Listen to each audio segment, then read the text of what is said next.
नमस्कार, मैं बालकृष्ण मुले एक बार फिर हाजिर हूँ शहर के गलियारों में हो रही ताजा चर्चाओं के साथ। और आइए सबसे पहले बात करते हैं प्रदेश बीजेपी अध्यक्ष के नाम को लेकर चल रही उठापटक को लेकर। बीजेपी प्रदेश अध्यक्ष के रूप में प्रभात झा ही काम करते रहेंगे, इस कहे पर पार्टी के ही वरिष्ठ और प्रथम पंक्ति के नेताओं ने प्रश्न खड़े कर दिए। अंतिम मोहर लगती इससे पहले प्रदेश अध्यक्ष के नाम को लेकर दिल्ली में घमासान मच गया है।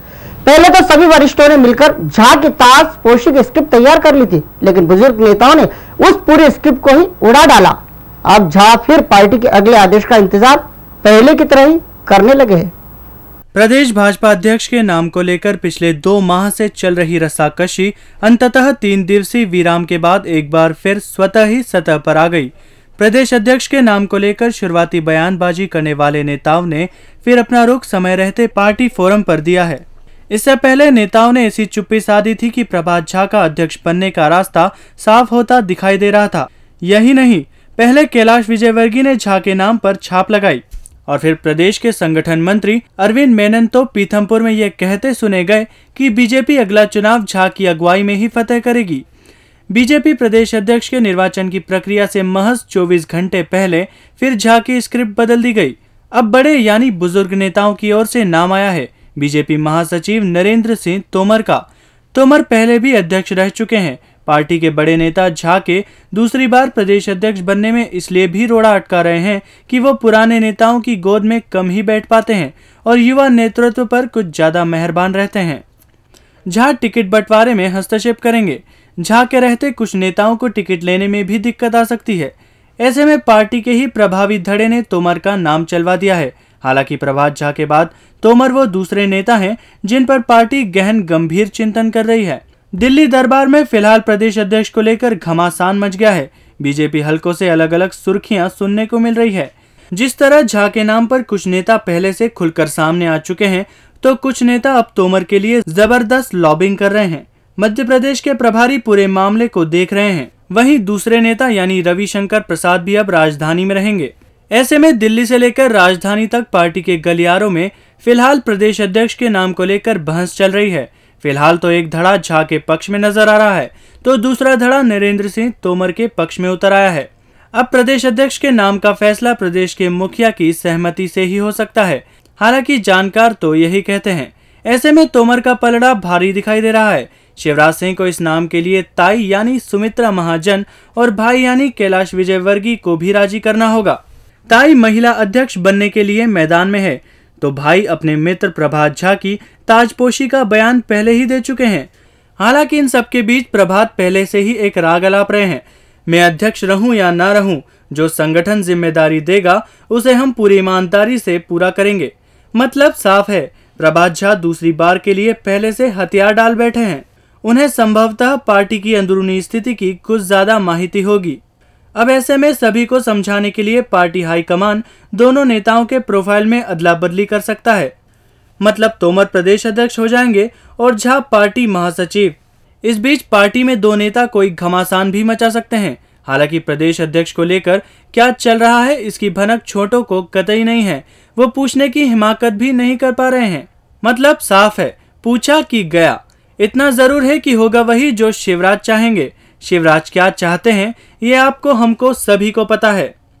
बस पार्टी को चिंता इस बात की सता रही है कि पार्टी में बन रहे नए समीकरण के बाद कोई नया विवाद न पैदा हो जाए, फिर मिशन 2013 संकट के दौर से गुजरे। 3 नंबर की दौड़ में शामिल होने से पहले गोविंद मालू हर काम को अपने तरीके से कर रहे हैं। मालू ने अपनी संस्था आनंद गोष्ठी के माध्यम से जाबाज मनीष रिजवानी का सम्मान तो कर डाला, साथ ही अहिल्या रत्न भी दे दिया। लेकिन अब मालू की कैसेट साथ खड़े दूसरे दलों के छुट भइयों के कारण उलझती दिखाई दे रही है। अब बताइए मालू जी, आखिर ये हो क्या रहा है? कहते हैं काल करे सो आज कर, आज करे सो अब। जी हाँ, इसी कहावत का अनुसरण इन दिनों मालू जी खूब कर रहे हैं। वैसे तो शहर के ज्यादातर नेता अपनी पार्टी के अलावा एक संस्था ऐसे बनाते हैं जिसके माध्यम से वे अपनी दूसरी छवि प्रस्तुत कर सके। ऐसा है कुछ मालू जी के पास भी है। मालू भाजपा के नेता तो हैं, लेकिन पार्टी इन दिनों चुनावों में अपनी साख बचाने के लिए निकल पड़ी है। ऐसे में मालू जी ने अपनी संस्था के बैनर तले आयोजन किया और जाबाज मनीष को सम्मानित कर दिया। मनीष के लिए मालू ही एक ऐसे नेता हैं जो सबसे पहले आगे आए। बाकी सभी नेता फिलहाल नींद में ही हैं।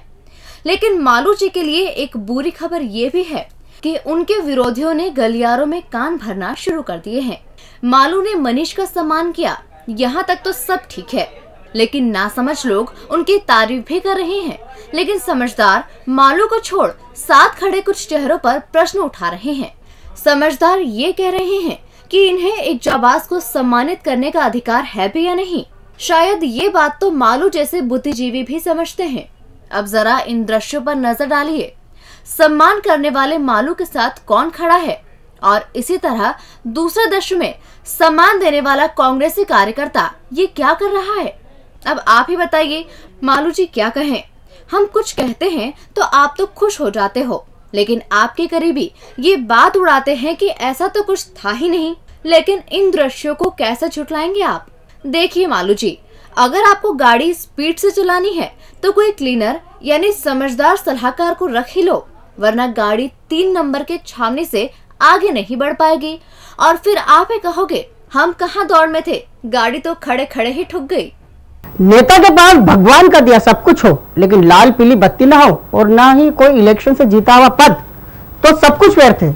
कुछ नेता इसी थीम पर काम करते हैं। ऐसा ही एक नाम है दिनेश मल्हार का। मल्हार मंडी चुनाव को भी विधानसभा चुनाव के तर्ज पर लड़ रहे हैं और उनके प्रचार का तरीका भी विधायक वाला ही है। समझे कि नहीं। नाम दिनेश मल्हार, काम सब कुछ, लेकिन करने को कुछ भी नहीं। आप भोले हैं, नहीं समझे होंगे। हम बताते हैं। मल्हार के पास भगवान का दिया इतना कुछ है कि वो शान से अपनी शर्तों पर राजनीति करते हैं। लेकिन बगैर पद का नेता वैसा ही होता है जैसे बिन फूल की बगिया। बस अब तो आप समझ गए होंगे। मंडी चुनाव में यदि सबसे धनवान उम्मीदवार की बात करें तो उन्हीं का नाम हर किसी की जुबान पर आता है। मल्हार का विरोध करने वाले भी अब मल्हार का गुणगान करते नहीं थक रहे हैं। मल्हार हर आयोजन में आ जा रहे हैं। मल्हार के प्रचार में ऑडियो सीडी भी जारी की गई है, जिसमें फिल्मी गानों की तर्ज पर दिनेश मल्हार का राग चल रहा है। ये गाने भी ऐसे हैं जो गांव में बहुत पॉपुलर हो जाते हैं। अब देखना ये होगा कि सरोते से मल्हार कितने वोट काट पाते हैं ताकि मंडी समिति आमद हो सके। हालांकि मल्हार के हाईटेक प्रचार ने उनके पक्ष में माहौल तो तैयार कर ही दिया है, साथ ही कार्यकर्ताओं का जोश भी देखते ही बन रहा है।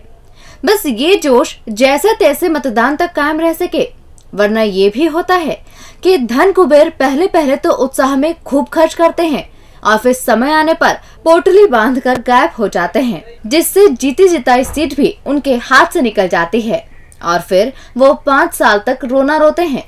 एनएसयूआई के प्रदेश अध्यक्ष विपिन वानखेड़े कटघरे में क्या है, उन्होंने अपना दम दिखाना शुरू कर दिया है। आरोप लगाने वाले ओरिएंटल यूनिवर्सिटी के कर्ता धर्ता वानखेड़े के इस रुख को देख सकते में है। हालांकि अब दोनों पक्षों में शह और मात का खेल शुरू हो गया है। खास बात तो यह है कि वानखेड़े हो या ठकराल, दोनों ही अब पर्दे के पीछे से वार कर रहे हैं। लेकिन ताजा खबर तो यह है कि इनके बीच समझौता कराने वाले तीसरे शख्स की तलाश इन दोनों को है। एनएसयूआई के प्रदेश अध्यक्ष विपिन वानखेड़े आरोप से क्या घिराए, छात्र राजनीति में उफान आ गया। यूं तो पूरी कांग्रेस शांत है, लेकिन छात्र इकाई ने ऐसा माहौल खींच रखा है कि एनएसयूआई हर दिन सुर्खियां बटोर रही है। छात्र इकाई हर दिन ऐसा कुछ कर रही है जिससे उसका अस्तित्व बरकरार रहे और उन पर लगे छींटे कुछ धुल जाएं। अपने नेता के कटघरे में आते ही अब विपिन वानखेड़े के सहयोगी महक नागर ने मैदान संभाला है। महक ने ओरिएंटल यूनिवर्सिटी में जमकर उत्पात मचाया। बहाना उन्होंने वही पुराना बताया और कहा कि वो अपनी पुरानी मांगों को लेकर छात्रों के साथ मिलकर ये सब कर रहे हैं। महक नागर तोड़फोड़ के बाद ये दोहराना नहीं भूले कि इस तोड़फोड़ का 25 लाख के आरोप से कोई लेना देना नहीं है। नागर ने जो कुछ भी किया उसकी अपनी एक स्क्रिप्ट थी। वो अपने समर्थकों के साथ कॉलेज परिसर में घुसा और तोड़फोड़ कर क्लासेस खाली कराकर अपना और अपने नेता का दम दिखा दिया। छात्र राजनीति करने वाले नेताओं का कहना है कि अभी ये विवाद थमने वाला नहीं है। गलियारों में तो ये चर्चा भी है कि सबके पीछे वानखेड़े और ठकराल हैं। अब दोनों को ही ऐसे सज्जन का इंतजार है जो दोनों को बैठाकर मामले का पटाक्षेप कर सके। तब तक जारी रहेगा ठकराल वानखेड़े घमासान। काम के मारे कमिश्नर, जी हाँ, हम बात कर रहे हैं इंदौर नगर निगम कमिश्नर राकेश सिंह की। राकेश सिंह इन दिनों काम के दबाव में साहब निगम के बिगड़े ढर्रे से इस कदर हैरान परेशान है कि उन्हें हर दिन हजारों की संख्या में तो केवल हस्ताक्षर ही करना पड़ रहे हैं और बाकी काम सो अलग। साहब अब तो कुछ बातें खुलकर भी करने और कहने लगे हैं। इंदौर नगर निगम का ढर्रा कई दशकों से बिगड़ा हुआ है। इंदौर नगर निगम में जो भी आयुक्त बनकर आता है वो 6 माह तक इसी जद्दोजहद में लगा रहता है कि कैसे भी करके पुरानी पेंडेंसी को कवर कर लिया जाए। लेकिन वो कितनी भी मेहनत कर ले, वो पुराने काम निपटाता है, तब तक उसके कार्यकाल का काम पेंडेंसी बनकर उभर आता है। कुछ यही हाल इंदौर नगर निगम कमिश्नर राकेश सिंह के हैं। राकेश सिंह चाहते हैं कि वो सभी काम की समय सीमा बांध ले। वो इसके लिए खुद भी कड़ी मेहनत करते हैं। निगम के गलियारों से आ रही सुर्खियों पर भरोसा करें तो निगमायुक्त ने एक ही दिन यानी शुक्रवार को 1-2 नहीं पूरे 1,500 फाइलों पर साइन किए। यही नहीं, बताने वाले ने ये भी बताया कि अगले दिन साहब को 3,000 फाइलों पर हस्ताक्षर करने का अभियान है और ये वो काम है जो पेंडिंग नहीं रख सकते। अब बताइए निगम आयुक्त राकेश सिंह पर किस कदर काम का बोझ है। वो चाहकर भी अपने मन से कुछ डिसाइड ही नहीं कर सकते और तो और उनका समय भी ऊपर के अफसरों के कहे पर सुनिश्चित होता है। अब निगम गलियारों में साहब की कर्तव्य प्रधानता की चर्चाएं हैं। साहब 24 घंटे सक्रिय हैं और काम है कि सिमटने को तैयार ही नहीं। और अंत में बात करते हैं इंदौरी चुलबुल की। इंदौर पुलिस को चुलबुल पांडे के किरदार ने इस कदर दीवाना बना दिया है कि उसने अपने एक जवान का नाम ही चुलबुल पांडे रख दिया है। भूमि श्रवण अभियान के दौरान लसूड़िया थाने के टीआई साहब के मुंह से जैसे ही चुलबुल पांडे निकला तो लोग हैरान रह गए।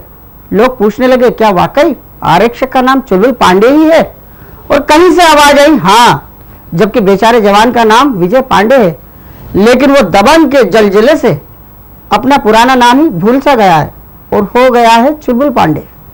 ये नजारा है लसूड़िया थाना परिसर में लगाए गए भूमि श्रवण अभियान शिविर का। वैसे तो यहाँ भूखंडों की हेराफेरी करने वालों के खिलाफ शिकायतें ली जा रही थी, लेकिन यकायक वेदमाता गृह निर्माण सहकारी संस्था की कॉलोनी में चल रहे निर्माण कार्य को रोकने के लिए एसडीएम रजनीश कसेरा ने पुलिस को स्पॉट पर भेजने को कहा। एसडीएम का आदेश सुन टीआई अजीम खान के मुंह से एक ही नाम आया, कहाँ है चुलबुल पांडे। साहब की आवाज सुन चुलबुल वैसे ही सक्रिय हो गए जैसे असल पुलिस वाला सक्रिय होता है। चुलबुल तुरंत गए और वेदमाता गृह निर्माण संस्था के चौकीदार को उठा लाए। जब चुलबुल पांडे के नाम का जिक्र आया तो सभी ने पूछा क्या पांडे तो ठीक है लेकिन इस जवान का नाम भी चुलबुल है? तब जाकर सच्चाई उजागर हुई। आरक्षक का अपना नाम विजय पांडे है, लेकिन विजय की पुलिसिंग चुलबुल सी है। बस क्या था, पूरे स्टाफ ने उसे चुलबुल पांडे का नाम दे दिया। अब लसूड़िया थाने का ये जवान चुलबुल पांडे बन बैठा है। हर तरफ से उसे उसके अपने नाम से कोई नहीं बुलाता। अब उसका नाम चुलबुल पांडे है। खास बात तो ये भी है कि ये जवान इस नाम से खुश भी है, लेकिन लसूड़िया थाने का भोला भाला विजय पांडे ये नहीं जानता कि आखिर चुलबुल पांडे के मायने क्या है। विजय भैया हम तो यही कहेंगे, अपना असल नाम ही धारण करो। रियल लाइफ के चुलबुल में और रियल लाइफ के विजय पांडे में बहुत अंतर है। डीजी न्यूज के खास कार्यक्रम गलियारों से के आज के अंक में फिलहाल इतना ही। ताजा खबरों के लिए आप देखते रहिए डीजी न्यूज।